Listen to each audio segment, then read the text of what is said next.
बिस्मिल्लाहिर्रहमानिर्रहीम। अस्सलाम वालेकुम। हकीकत टीवी साइंस एंड हेल्थ में खुश आमदीद। बहुत ही बड़ी और बड़ी ही इंटरेस्टिंग डेवलपमेंट हुई है। ये इतनी बड़ी डेवलपमेंट है कि इस वक्त इसराइल और रूस आमने सामने आ गए हैं। हुआ ये है कि अक़वाम मुत्तहिदा का इजलास था, रूस के रिप्रेजेंटेटिव आए और जो उन्होंने आकर इसराइल के खिलाफ गुफ्तगू की है। देखिए, आप ये समझ लें, इनडायरेक्टली रूस का इसराइल के खिलाफ ऐलान जंग था। इनके रिप्रेजेंटेटिव ने अक़वाम मुत्तहिदा में आकर कहा कि सबसे पहले तो इसराइल पर पाबंदी आयद करें। जो उसने सीज फायर की खिलाफ वर्जी की है अक़वाम मुत्तहिदा की करारदादों के बावजूद। आप ये सोचें कि करारदाद पास हुई और उसमें कहा गया सीज फायर हो, जंग हो, और उसके बाद जो आए इंटरनेशनल कोर्ट ऑफ जस्टिस में केस हो, सारा कुछ। उस रिप्रेजेंटेटिव ने पुतिन की हिदायत पर ओपनली ऐलान किया कि हम इसराइल पर पाबंदी आयद करने जा रहे हैं और पूरा वर्ल्ड इसराइल के खिलाफ अब खड़ा हो जाए। ये आपको अंदाजा नहीं है कि किसी मुस्लिम कंट्री में जुर्रत नहीं होती कि वो ये बात कर सके। ना हमारी ओआईसी ना कोई और, सारे अमेरिका के आगे दबक कर बैठे हैं कि अमेरिका माई बाप आंखें दिखाएगा और सारे चुप करके बैठ जाएंगे। रूस ने ओपनली ऐलान किया है कि बदतरीन जुल्म जो इसराइल ने किया है, अब पूरा वर्ल्ड इसराइल के खिलाफ एक टांग पर खड़ा हो जाए और क्लियरली इसराइल के खिलाफ आखिरी हद तक जाना चाहिए, इसको रोकना चाहिए। इसने जुल्म और बर्बरियत की तमाम हदें पार कर दी। फलस्तीन को उनका लैंड वापस दिया जाए, उनको हक दिया जाए। ये कमाल एक तकरीर थी, लेकिन उसका लुबे लुबाब ये है कि रूस ने ओपनली ऐलान कर दिया है कि अब इसराइल पर पाबंदियां आयद कर दें। ये एक बदतरीन मुल्क है और उन्होंने कहा कि आगाज वो करने जा रहे हैं कि रूस पाबंदियां आयद करने जा रहे हैं इसराइल पर। उसके बाद ईरान के फॉरेन मिनिस्टर ने जो सबसे अहम तकरीर वहां पर की, उन्होंने तो ओपनली सिर्फ एक एजेंडा सामने रखा है। उन्होंने कहा कि अगर ईरान ने हमारी न्यूक्लियर फैसिलिटीज पर हमला किया तो हम उनका डिमोना प्रोग्राम उड़ा देंगे। हमें पता है कि कहां पर इन्होंने अपने एटमी हथियार छुपाए हुए हैं। हमारे पास लोकेशन है, हमारे पास डेटा है, तमाम की तमाम चीज़ें हैं। हम इनका बेड़ा गर्क कर देंगे और इनके एटमी हथियारों को तबाह कर देंगे। उन्होंने कहा ये हमारी तरफ से हतमी वार्निंग है। और उसके बाद सारी दुनिया ने जो इसराइल के खिलाफ स्टैंड लिया है वो क्लास था, लेकिन जो रूस ने स्टैंड लिया, देखिए ईरान तो एक मुस्लिम कंट्री है, वो तो आप छोड़ देना कि उन्होंने क्या स्टैंड लिया। एक वो कंट्री जो असल में मुसलमानों के लिए खड़ी हो गई है, और 57 मुल्क, कहाँ गया वो आईसी, कहाँ गया वो? किसने फौज भेजनी थी? हमने वो एयरफोर्स भेजनी थी, वो जहाज जाने थे मुस्लिम कंट्रीज के, वो क्या बना? कहाँ पर गए? कब जा रहे हैं लड़ने के लिए? कोई नहीं गया, सिवाय अभी 2-4 मुल्कों के। कोई आगे नहीं आ रहा। और उनमें भी आप देखिए ईरान और उसकी पाबंदियां उस पर कितनी है। अब सूरत हाल ये पैदा हो गई है कि इस वक्त रूस ने असल में ये जो ऐलान किया है, इसके बाद रूस आमने सामने आ गया। देखिए, सबको पता है कि ईरान इस वक्त रूस के हथियार इस्तेमाल कर रहा है और उनका रडार सिस्टम हो, उनकी तमाम चीज़ों, क्योंकि अब दोनों को किसी को कोई परवाह नहीं है कि हम पर क्या पाबंदियाँ आयद होती हैं, क्या मामला होता है, और दोनों इस वक्त खुलकर खेल रहे हैं। सो लिहाजा अब रूस को इस बात का शदीद गुस्सा है कि एक तो हमारे पास 15 से 16 लाख के करीब रूसी हैं, हम उनका क्या करें? यानी असल में तो उनके बाद दोहरी शरीयत है। एक बड़ी तादाद रूसियों की, यानी आप सोचिए इसराइल में रहते हैं, तो इससे तो क्लियर मतलब है कि अब लड़ाई होने जा रही। दूसरा सबसे बड़ा मसला ये है कि इन्होंने मिसाइल फायर करना है, और वो मिसाइल गालिबन अगर लो रेंज का मिसाइल होगा तो ये बैलिस्टिक मिसाइल फायर करेंगे तो वो सीधा जाकर हिट करेगा ईरान पर, लेकिन वो जाएगा शाम से। वहां पर रूस का S-400 लगा हुआ है, तो उन्होंने वहां पर रोकना है। तो तब भी इसराइल की लड़ाई होगी रूस के साथ। दूसरी सबसे अहम सूरत हाल ये है कि इन्होंने यूक्रेन को फतह करना है। यूक्रेन में इसराइल की स्टेक्स है, वहां दाइश का प्लेटफॉर्म है। आहिस्ता आहिस्ता लड़ाई अब बढ़ती जा रही है और बढ़ते बढ़ते रूस और इसराइल मैदान में आ रहे हैं। आप सोचे जरा, अक़वाम मुत्तहिदा में तकरीर की थी और उस सूरत हाल में इसराइली ओपनली कह रहे हैं कि रूस ही असल में हूसियों के पीछे है, रूस ही हमास के पीछे है, रूस ही ईरान के पीछे। पहले वो कह रहे थे ईरान सबके पीछे, वो कह रहे हैं जी रूस ने टेक्नोलॉजी दी हुई है इनको, उन्हीं का नेविगेशन सिस्टम इस्तेमाल करते हैं। ये जो हमला किया था अभी, तो वो रूस का ही नेविगेशन सिस्टम इन्होंने इस्तेमाल किया था और इन्होंने इतना एक्यूरेटली हिट किया। और आप ये देखिए कि एक वक्त ये होता था कि नेविगेशन सिस्टम अमेरिका का इस्तेमाल करना है, किसी और का। अब ये मामला बड़ा अलग हो चुका है। सो लिहाजा रूस ने पूरी तरह सपोर्ट किया है। देखिए, रूस ने सबसे ज़्यादा इस वक्त खबरदार किया है कि अमेरिका इस वक्त पूरी तरह फ़लस्तीन की जो बिड है कि उसको यूनाइटेड नेशन की मेंबरशिप दी जाए, इसको वीटो करने जा रहा है। अब उसका क्या मतलब है? देखिए, उसका सबसे बड़ा मतलब ये है कि वो किसी सूरत फ़लस्तीन को हिस्सा नहीं देना चाहते, यानी यूनाइटेड नेशन का मेंबर नहीं बनाना चाहते। तो जब आप इस तरह खड़े हो जाएंगे तो इसका मतलब है कि रूस ने जो फैसला, देखिए रूस ने तो फैसला किया हुआ है, जहां अमेरिका खड़ा होगा मैं अपोजिट डायरेक्शन में खड़ा होऊंगा, क्योंकि अमेरिका शैतान है और अमेरिका एक बातिल फोर्स है, लिहाजा बातिल के खिलाफ खड़े होना है। सो अब वो खड़े हो गए हैं। देखिए, रूस ने उनको जो थपकी दी थी, आप देखिए कि इसराइल को शदीद गुस्सा है कि एक तरफ वो हथियार दे रहे हैं उनको, अब दुनिया को वो कह रहे हैं पाबंदी आयद करें। अब आप सोचे जरा कि रूस ने जब पाबंदी आयद करनी है तो कल को चाइना भी करेगा। चाइना जब पाबंदी आयद करेगा तो सबसे ज़्यादा रूस को नुकसान होगा, यानी बहुत सारी चीज़ें वो इंपोर्ट नहीं करेगा, एक्सपोर्ट नहीं करेगा, और दुनिया के हर फॉरम पर अब आहिस्ता आहिस्ता ये लड़ाई बढ़ती जा रही है। ये यहाँ से निकल के आगे जाएगी, दुनिया में बहुत सारे ममालिक भी पाबंदी आयद करेंगे। अब अक्सर असल में आपने चीज़ें देखी होंगी कि अमेरिका से जो बाजार मुल्क है वो आहिस्ता आहिस्ता रूस और चाइनीज़ कैंप में चले जाएंगे। और ये बात याद रखिएगा कि IMF ने इसको कहा है कि अमेरिका की इकॉनमी तबाही के बिल्कुल आखिरी दहाने पहुंची हुई है, और डॉलर का सबसे बड़ा मसला ये पैदा हो गया कि दुनिया उसको रिजर्व करेंसी से निकाल रही है। तो अन करीब अमेरिका में माशी इमरजेंसी की सूरत हाल होगी। जब ये होगा, डॉलर कोलैप्स होगा, तो आप देखेंगे सारी दुनिया कहाँ पर जाएगी, वो रूस के पास आ जाएगी। चाइना का वैसे ही जो पेमेंट सिस्टम है, गेटवे है, वो तो ऑलरेडी तैयार है। तो कल को अभी इस वक्त बहुत सारे ममालिक जो चाइना रूस के साथ नहीं आ रहे, उसकी वजह यह है कि अमेरिका ताकतवर है। लेकिन अब जो हालात बता रहे हैं कि अमेरिका की तबाही इस वक्त सर पर खड़ी है, तो जब अमेरिका की तबाही खड़ी हो जाएगी तो रूस ने तो पाबंदियों को फेस किया और आगे बढ़ गए हैं, तो दुनिया उसकी तरफ देखेगी। अब सोचे ना कि IMF ने कहा है कि पाबंदियों के बावजूद रूस की इकोनॉमी ग्रो कर गई है, यानी उनको कोई परवाह नहीं है, कोई गैस ले रहा है नहीं ले रहा।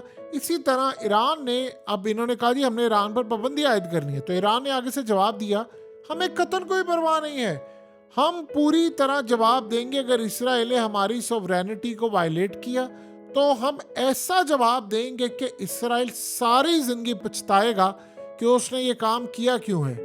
देखिए, रूस ने ये बात कही है कि हमने गजा का 1 इंच लैंड भी इसराइल को नहीं लेने देना। और आप जानते हैं कि इसराइल क्या कर रहा है? ये जो $5 अरब नेतन्याहू ने कहा है कि हम गजा को रीबिल्ड करेंगे, वो गजा के अंदर अपने फौजी अड्डे बना रहा है। तो रूस असल में मुस्लिम कंट्रीज को जगा रहा है, क्योंकि उसको पता चल चुका है कि दाइश के पीछे इस वक्त इसराइल का हाथ है, अमेरिका का हाथ है। मुस्लिम कंट्रीज को कह रहा है कि आप भी आगे बढ़े। देखिए, अगले कुछ अरसे के अंदर फाइनल मोमेंट्स आने वाले हैं जब मिडिल ईस्ट की कंट्रीज को आगे बढ़कर हर सूरत, याद रखिएगा, मिडिल ईस्ट की कंट्रीज को आगे बढ़कर हर सूरत साथ देना है, या तो इसराइल का या अमेरिका का, या उसके अलावा ईरान और रूस का। अगर इस सारी सूरत हाल में आप ये कहेंगे कि हम न्यूट्रल हैं, हम ये पोजीशन ले रहे हैं, तो ज़्यादा देर आप न्यूट्रल रहेंगे नहीं, ये बात याद रखिएगा।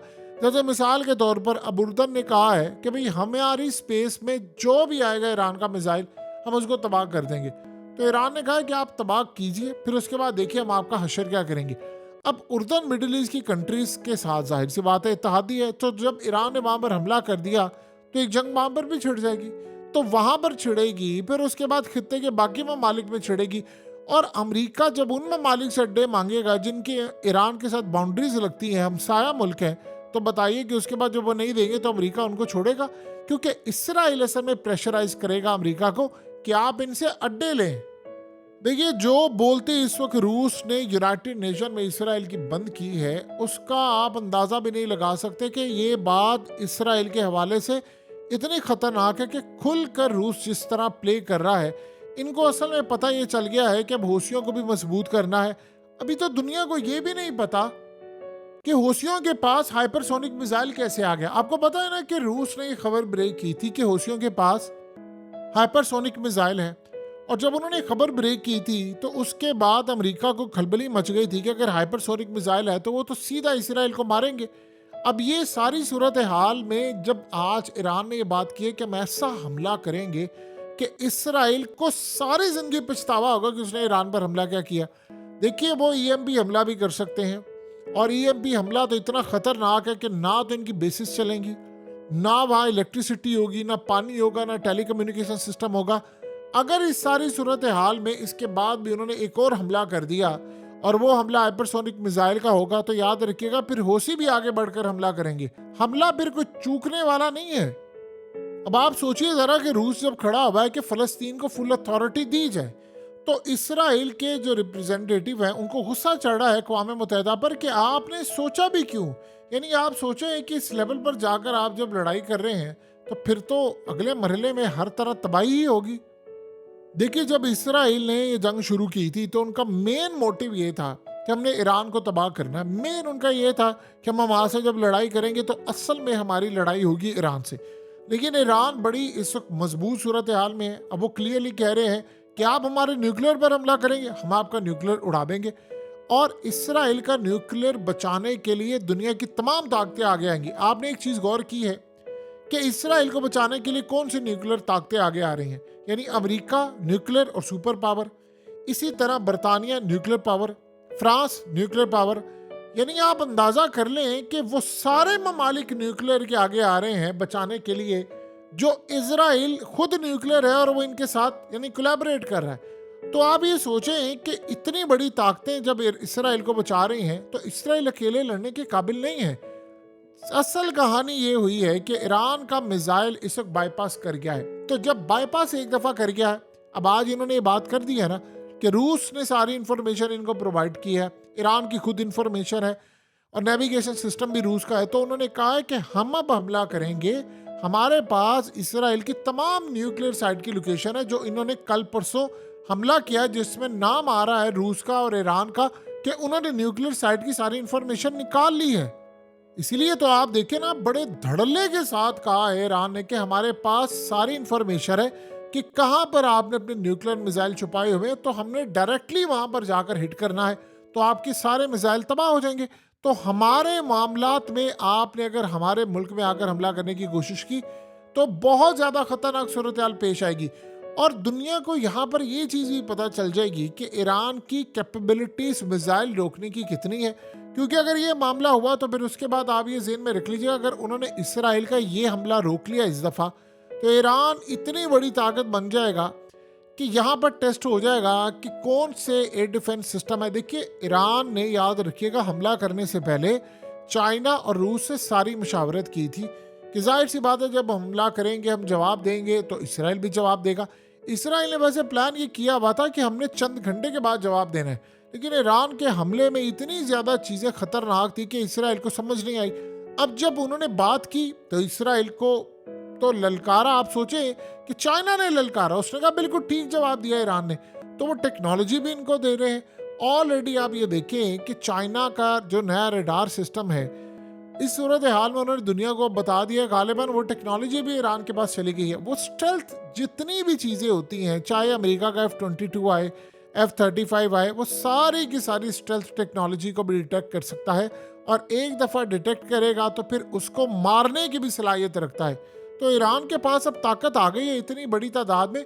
देखिए, एक चीज़ चाहिए थी ना, उम्मत मुस्लिमा के पास हमेशा से एक चीज़ की कमी है, हथियार तो हो जाते हैं, जिगरा नहीं होता, लड़ाई करने की हिम्मत नहीं होती। ईरान ने पावर शो की है।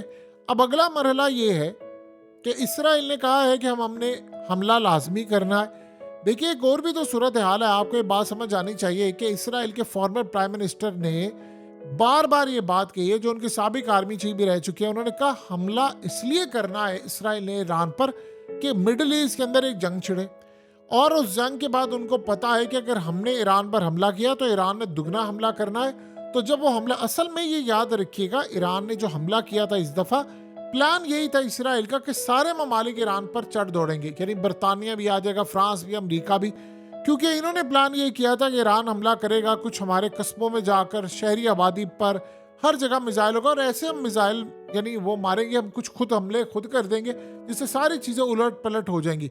लेकिन अजीब सूरत हाल है कि ईरान ने पासा ऐसे पलटा कि उन्होंने हमला करने से 72 घंटे पहले बता दिया कि हम हमला करने जा रहे हैं। एक तो वो चाह रहे थे कि बहुत सारी चीज़ें रोके और ताकि हम एक्चुअल टारगेट को हिट कर सके।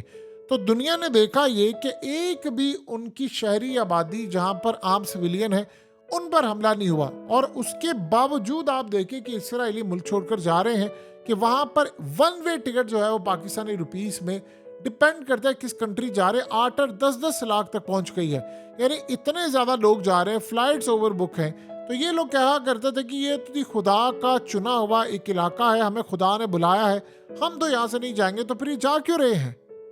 अब यही बात है कि ईरान जब दोबारा हमला करेगा तो उन्होंने उनकी न्यूक्लियर साइट्स को देख लिया है, रूस की बैकिंग है। रूस ने इसलिए तो कहा था कि शाबाश आपने बड़ा ज़बरदस्त हमला किया, और चाइना ने भी यही कहा था। इसीलिए अब इनको रूस से चिढ़ है बहुत ज़्यादा कि रूस ओपनली इतना क्यों खेल रहा है, क्यों वो दुनिया को कह रहा है कि अब इजराइल पर पाबंदियां आयद करे। और एक दफ़ा याद रखिएगा, ये पाबंदियों का सिलसिला शुरू हो गया तो उसके बाद चीज़ें कहाँ से कहाँ चली जाएंगी। दुनिया, आप सोचें ज़रा, डिमोना के हवाले से एक बात आप ज़रा अच्छी तरह समझ लें कि इसराइल एटमी ताकत है, सारी दुनिया को पता है। कोई एक पाबंदी बता दे इसराइल पर लगी, ईरान नहीं है, लेकिन उसके बावजूद ईरान पर कितनी ज़्यादा पाबंदियाँ है। यही असल में वो वजह है कि ईरान ने कहा, देखिए मोहम्मद बिन सलमान ने बात कही थी कि अगर ईरान न्यूक्लियर ताकत बन गया तो फिर हम भी बनेंगे। अब ये बात तो इसराइल को हजम नहीं है कि फिर मुस्लिम कंट्रीज बनेगी, जाहिर सी बात है। अगर सऊदी अरब बनेगा तो कतर कहेगा हम भी बनेंगे, कतर कहेगा तो ओमान, यानी सारे फिर जितने रह गए हैं वो कहेंगे जी हम भी बनेंगे, हम भी इस दौड़ में शामिल होंगे। इसराइल ने तो हमेशा से अमेरिका से मुआहदा किया था कि जो हथियार तुम मुझे दोगे उससे बहुत कम काबिलियत के तुम हथियार दोगे हमेशा मिडिल ईस्ट की कंट्रीज में, या नहीं दोगे जो मुझे दिए हैं, ताकि मैं हमेशा उन पर सुपर हूँ, मेरी बर्तरी कायम रहे। सो अब सूरत हाल ये है कि उस बर्तरी को गिराने के लिए रूस तो मैदान में कूद गया है।